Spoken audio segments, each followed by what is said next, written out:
Item Number SCP-3232. Index Bug Pillow. Object Class Euclid.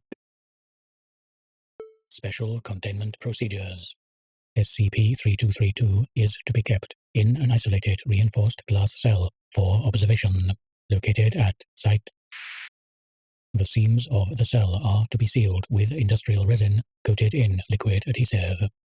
Resin and adhesive will be replaced bi-weekly due to SCP-3232's environmentally destructive behavior.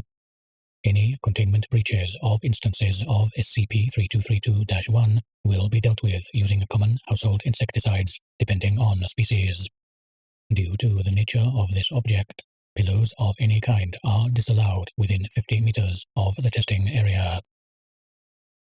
Description: SCP-3232 is an old cotton pillow, estimated to be 15 through 20 years old, perpetually covered in arthropods of various species, henceforth collectively known as SCP-3232-1. SCP-3232-1 appears to originate from inside the pillow, exiting the casing through small holes in the seams. All attempts to examine the interior of the pillow casing have been met with failure. The cloth seems to be resistant to further tear or damage, and attempting to insert a camera or any other probing device will result in hitting an unidentifiable barrier, halting further exploration. Species found on the surface of SCP-3232 vary greatly, most being species commonly perceived as household pests. Exotic, rare, or even species thought to have been extinct have been also observed. SCP-3232 currently has no observable limit to the volume of arthropods it can produce. Notes: use of SCP-3232-1 to revive extinct species is pending. It is theorized that SCP-3232 contains a mass quantity of arthropods that simply hasn't exhausted yet.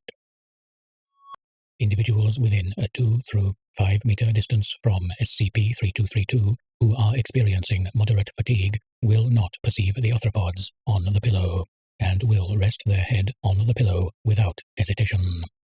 Once the subject's head makes contact with SCP-3232, they will fall asleep within 1 through 5 minutes, and SCP-3232-1 will begin to crawl into every orifice on the subject's body. The subject appears to show no discomfort during this time, and appears to be sleeping peacefully. During the 6 through 12 hours of sleep, SCP-3232-1 will mate and reproduce inside the subject's body. The young will mature at an anomalous rate, and become fully matured adults within the allocated time. Eventually, they will exit the subject, and collectively gather to reoccupy the pillow. The surface population does not appear to change, as the surplus of arthropods enters the pillow case. Subjects who undergo this process suffer no adverse effects, and are physically unaffected by SCP-3232-1. When foreign arthropods are introduced to the pillow, a seemingly random percentage become assimilated into the swarm, while others are violently torn apart by other arthropods, who drag the pieces back into the pillow. Criteria for assimilation is currently unknown. When separated from the pillow, the arthropods exhibit no anomalous properties, and are indistinguishable from their respective species, though they will persistently attempt to return to the pillow, ignoring all self-preservation instincts. Addendum 01. SCP-3232 has demonstrated to have limited control over SCP-3232-1, and has exhibited self-preservation behaviors. It has made attempts to use varying species of ants and locust to gnaw away at its containment cell, and has even, on occasions, produced bullet ants to attack researchers while being studied. Containment procedures have been updated accordingly.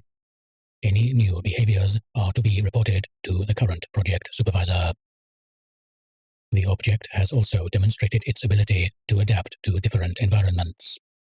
If buried underground, various species of ants will manifest to create a small cave system.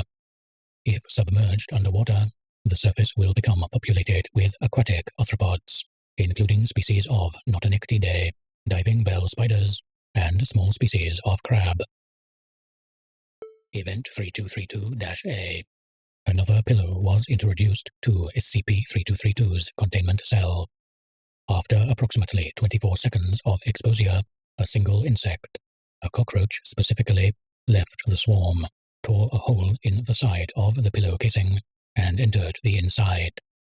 It remained in the pillow for 4 hours, until the pillow's seams began to tear open, leaving small gaps for a new swarm, now designated SCP-3232-1-B, to emerge and populate the surface of the pillow.